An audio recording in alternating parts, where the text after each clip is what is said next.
Saya terima nikah dan kawinnya Titin Rahmatul Umar binti Marwat dengan mas kawin perangkat alat sholat dan 50 gram dibayar tunai.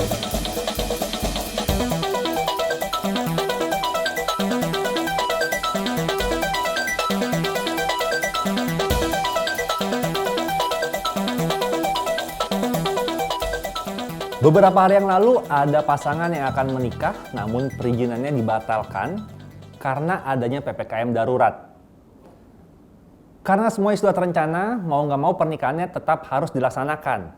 Tapi bukan di rumah, melainkan di dalam bus. Wedding on the bus. Gue mau meet up sama pengantinnya. Oke guys, sekarang gue udah tersambung dengan Mas Angga Hayu Joko Siswoyo. Halo Mas Angga, apa kabarnya? Ya, kabar baik Mas. Alhamdulillah kabar baik. Mas Angga, langsung aja nih Mas, saya mau nanya nih. Ya, kita ngobrol-ngobrol santai ya Mas ya. Ya. Mas Angga, kemarin sempat viral kalau Mas Angga dan istri menikah di dalam bus. Nah, gimana? Boleh ceritain nggak tuh Mas? Untuk menikah di dalam bus itu istilahnya saya rasakan menjadi suatu momen yang begitu tidak bisa dilupakan, salah satu momen yang luar biasa. Itu saya harapkan sama istri menjadi suatu momen yang menjadi hal yang unik, tapi di lain sisi saya di luar dugaan sama istri kok menjadi suatu hal yang booming dan viral di beberapa media sosial dan stasiun TV. Itu di luar dugaan. Dan yang pasti kami berharap ketika menikah di dalam bis, harapan kami dan keluarga bisa menikah, tapi juga tetap bisa menjalankan proses tradisi seperti sungkeman, pasrah temu. Nah itu. Di dalam suasana PPKM seperti ini, kami terbatas untuk melakukan prosesi tradisi karena pembatasan pengunjung, pembatasan waktu dalam melakukan pernikahan, dan pembatasan semua. Tapi kami tidak habis pikir, kami diskusi dengan keluarga, dan saya obrolkan dengan beberapa pihak, dan hasilnya ada keputusan untuk menggunakan wedding on the bus. Sebenarnya produk wedding on the bus itu sudah saya gagas dengan teman-teman saya. Ya, pelaku wisata juga Mas, saya tour and travel. Gitu. Tour and travel, saya gagas dengan teman. Saya dari ABSN Tour and Travel. Jadi di dalam tour and travel kami sempat meredup karena dunia pariwisata seperti ini. Di tahun 2021 kami dan teman bertiga berunding gimana untuk membangkitkan suatu keredupan ini biar menjadi hal bisa menjadi keuangan lagi. Terus muncullah ide wedding on the bus. Cuma di dalam prosesi mau promosi, mau menggait orang, satu banyak yang belum yakin, yang kedua kita juga terhalang dengan finansial untuk bikin kayak iklannya, bikin kayak properti yang perlu disiapkan untuk mendompleng produk itu. Cuma terhalang, terus berhubung di Juli ini saya nikah dan terhalang dengan PPKM darurat, jadilah produk yang pernah saya gagas, saya aplikasikan di diri saya sendiri dan perdana di saya sendiri. Bahkan saya tidak langsung, ini ide kami bersama, saya jalankan di nikahan saya, dan alhamdulillah ternyata kok menjadi sesuatu yang mempunyai nilai lebih gitu Mas, di luar dugaan sekali itu. Oh ya, alhamdulillah sekali. Berarti emang ide awalnya dari Mas Angga ya, tapi untuk perusahaan dulu ya, belum terpikir kalau nikah nanti sama Mbak Titin bakal menerapkan wedding on the bus tadi ya. Belum, ya. Awalnya ya inginnya nikah normal. Oke, pengennya sih nikah normal ya. Ketika istri mendengar tawaran untuk menikah di dalam bus ini gimana, Mas? Kalau si istri sih, dalam saya mengobrol dengan teman, waktu masih belum menjadi istri, masih menjadi pacar tuh sudah tahu bahasanya ini saya baru nongkrong sama teman-teman bicarain ini, jadi selalu kasih tahu tentang perkembangan dalam artian saya lagi ngapain apa, saya kasih tahu. Terus oh ya bagus, kenapa nggak gini-gini. Jadi sebelum jauh-jauh hari udah tahu, cuma yang ada halangan untuk membawa nikah di dalam itu ke orang tua Kak, sebetulnya lebih ke orang tua, karena orang tua kan rasa belum tahunya kan lebih tinggi, dalam artian kok seperti itu, nanti hasilnya seperti apa, apakah bisa dijalankan, dan apakah itu nanti tidak membingungkan orang-orang lain gitu, karena belum pernah ada seperti itu gitu kan. Mas, ini kan kalau nggak salah nikahannya tanggal 11 Juli kemarin ya. Nah, itu sudah betul. ngasih tahu ke pihak penghulu atau langsung jemput pakai bus aja tuh, Mas? Kalau pemberitahuan nikah di dalam busnya sudah konfirmasi dulu sejak Kamis, tapi kalau untuk ijab jalannya itu dadaan nggak, karena awalnya kan kami kira bus itu bisa parkir di halaman, ternyata di halaman bawah nggak bisa karena terhalang sama kabel sama gapura, jadi bis tidak bisa mundur ke parkiran. Alhasil penghulu naik itu juga kaget kok bisnya jalan gitu. Oh Pak, tenang aja, yang penting nanti tetap ini nanti tetap protokoler dan nanti kita juga tidak jauh-jauh untuk prosesi ijab sahnya, jadi tidak keluar dari zona kecamatan. Jadi kan itu per kecamatan ada KUA-nya, jadi takutnya nanti juga bermasalah. Nah, itu kita tetap jaga juga, saya koordinasi dengan tim, jangan sampai kelewat kecamatan lain itu untuk proses sahnya. Jadi memang Jadi awalnya memang busnya berencana untuk parkir ya, tapi karena nggak bisa, akhirnya dadakan jalan dan penghulunya juga kaget ya. Nah, kalau boleh tahu nih, Mas Angga, itu jalannya ke daerah mana aja bisnya? Jalannya untuk perkampungan juga sebenarnya, bukan jalan penghubung antar kota sih. Jadi ya masih sekitaran kecamatan itu aja. Oh gitu. Ada berapa orang sih Mas yang ikut di dalam bus kemarin pas pernikahan Mas Angga sama Dede? Untuk proses sah, sebenarnya untuk proses sahnya tadi kan jalannya di desa. Setelah sah, saya turunkan penghulu. Setelah penghulu turun, kami rombongan menuju pintu tol. Saya dan rombongan menuju pintu tol itu kapasitasnya 12 orang. Itu yang 2 sopir.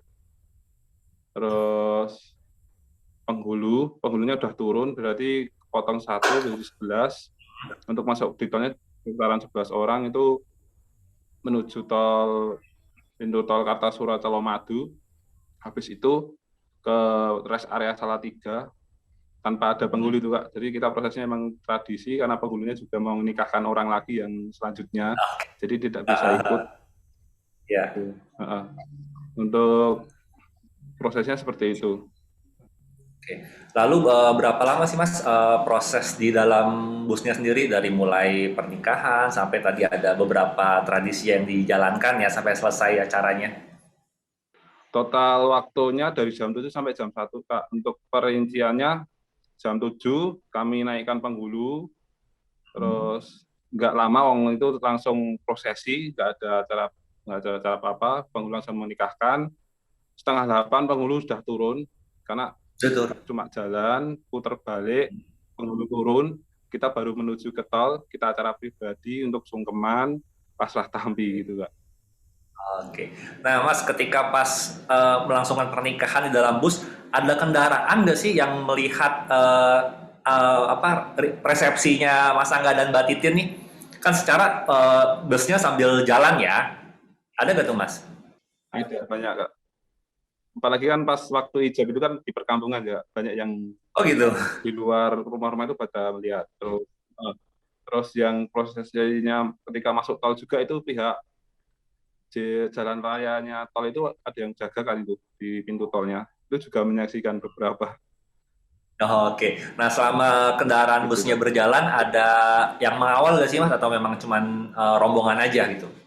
Untuk pengawalan ada Kak dari saudara, jadi kayak cuma bawa mobil untuk di depan, dalam artian jalannya itu sempit nggak bisa dilalui nggak, itu kan awalnya kan lewat perkampungan, itu yang awal mencarikan jalannya itu Kak, karena kan pakai bis itu biar lebih aman gitu. Mas, saya penasaran nih, tadi sempat ngelihat juga foto-foto di dalam busnya ya, hampir sama kondisinya kayak kita mengadakan resepsi di gedung ataupun perumahan nih.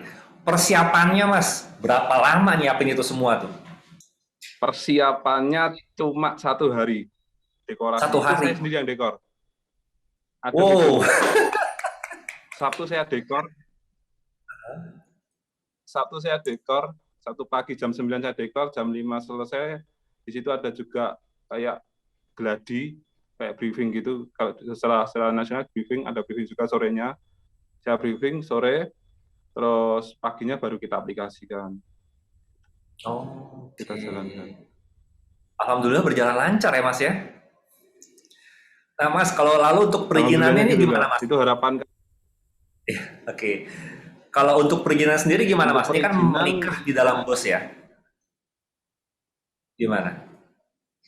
untuk perizinan kami tidak ada perizinan Kak. Cuma setahu kami nikah, setelah itu kayak saya anggap istilahnya apa kayak proses tradisi itu seperti wisata ya Kak. Wisata tapi tanpa tujuan, cuma jalan-jalan lewat jalur aja, lewat jalan aja tanpa tujuan, putar kembali terus kembali ke rumah. Dalam artian kayak bukan suatu acara yang berdomisili, bukan acara yang mengundang datang lalu larang orang, orangnya juga cuma keluarga inti, cuma itu aja, dari berangkat sampai pulang cuma itu aja. Jadi saya anggap tidak perlu izin pihak-pihak setempat gitu. Sebelumnya sih pernah izin itu di waktu hajatan yang normal, cuma kan sempat terbit, dibatalkan lagi gitu. Oke, jadi memang awalnya sebelum menikah di bus pengen menikah secara normal ya, artinya di dalam rumah ya, di kediaman gitu ya. Iya, iya, betul. Oke. Terus gimana rasanya nih nikah di dalam bus dan kira-kira nih biayanya lebih mahal di mana? Nikah di dalam bus atau di rumah? Untuk perasaannya ya bangga. Satu, tujuan saya dan tim membuat suatu di dunia pertravelingan bisa menjadi lebih berwarna dengan ide baru. Satu itu. Silahkan, saya terbuka. Jujur ini mungkin mumpung ada conference, saya buka. Silahkan yang mau membuat wedding on the bus di luar sana, saya buka dengan lebar tangan untuk berimajinasi. Tapi saya cuma pesan jangan menduplikat video saya untuk media promosi mereka. Jadi saya mumpung ada konferensi seperti ini, karena beberapa saya lihat banyak yang mendompleng, menduplikat, bahasanya mengaku itu produk mereka. Kalau mereka mau berusaha silahkan, pakai wedding on the bus silahkan, saya terbuka. Terus yang pertama itu, yang kedua, menurut pandangan kami di dalam proses wedding on the bus sangat-sangat lebih murah daripada di rumah Kak. Itu untuk prosesi wedding on the bus, all in, dekorasi dan lain-lain di luar konsumsi itu cuma habis 4 juta. 4 juta aja Mas? Sudah sama solar, free toll. Ya udah sama tolnya juga itu, masuk tol, keluar masuk tol. Murah ya berarti ya? Kalau sama konsumsi ya sekitar 5-6 juta Kak. 5-6 juta. Sudah sah, sudah punya kesan tuh. Iya, iya. Nah, kemarin di dalam bus itu ada ininya juga nggak sih Mas? Pestanya juga kan biasanya kalau orang habis nikah ada rame-rameannya nih. Kalau di dalam bus nih gimana nih Mas kondisinya nih? Kan dengan ruang yang terbatas dan Sangat-sangat bisa. lain-lain juga terbatas. Oke, iya, iya. Sangat bisa Kak. Kemarin itu prosesi ijab kan saya pakai meja. Nah, setelah selesai prosesi acara ijab, meja saya suruh lepas, terus meja taruh di bagasi bawah. Jadi di depan kursi mantan sama yang bekas penghulu nikahkan itu spesial lebar. Jadi mau buat acara sungkeman bisa seperti yang sudah tersebar, saya bisa sungkeman. Terus di situ juga ada fasilitas YouTube karena ada monitor dan sudah connecting di YouTube, jadi mau minta lagu apa aja bisa, karaokean juga terlaksana kemarin. Jadi tetap tanpa mengurangi rasa, jadi semua fasilitas yang misalkan kita aplikasikan di rumah itu bisa terlaksana di situ semua.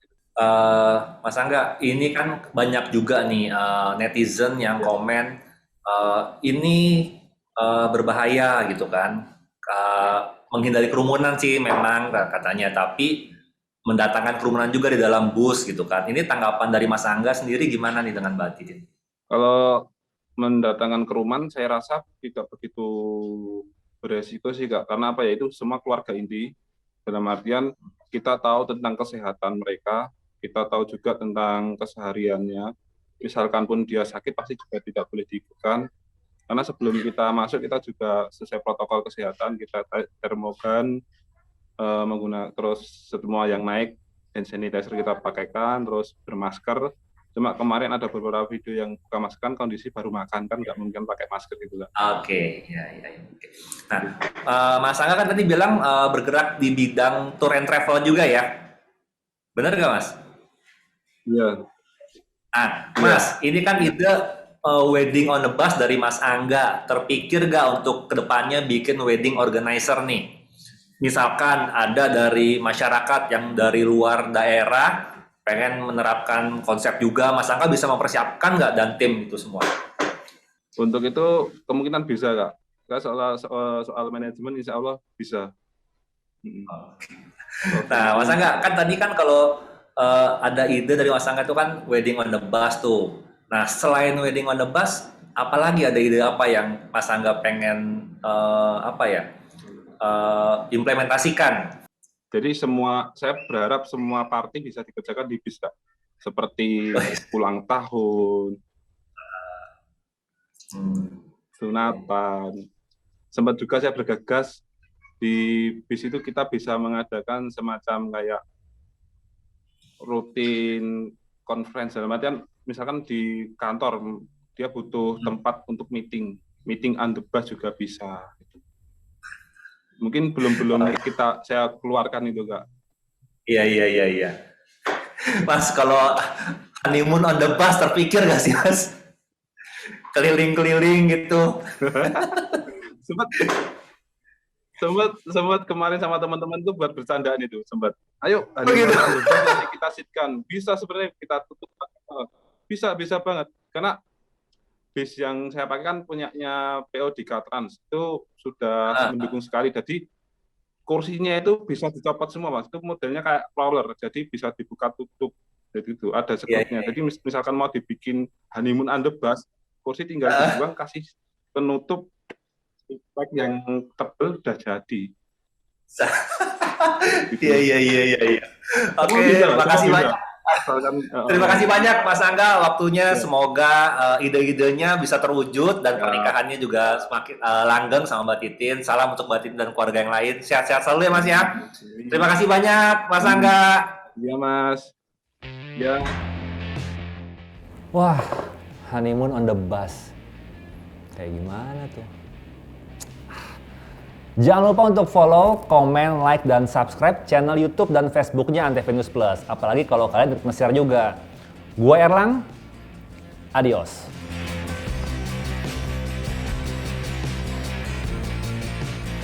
Kabelnya begini, jelek. Hah? Kan nggak ingetin kalau ada mentok itu. Pernikahan yang sudah direncanakan tetap harus gimana? Jadi belibet.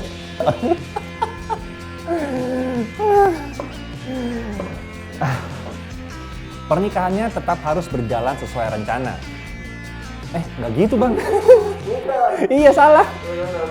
Beberapa hari yang lalu ada pasangan yang akan menikah, namun perizinannya dibatalkan karena adanya PPKM darurat. Gue lupa melulu beneran. Oh iya, honeymoon on the bus. Oh iya, lupa gue. Iya. Jangan lupa. Ya.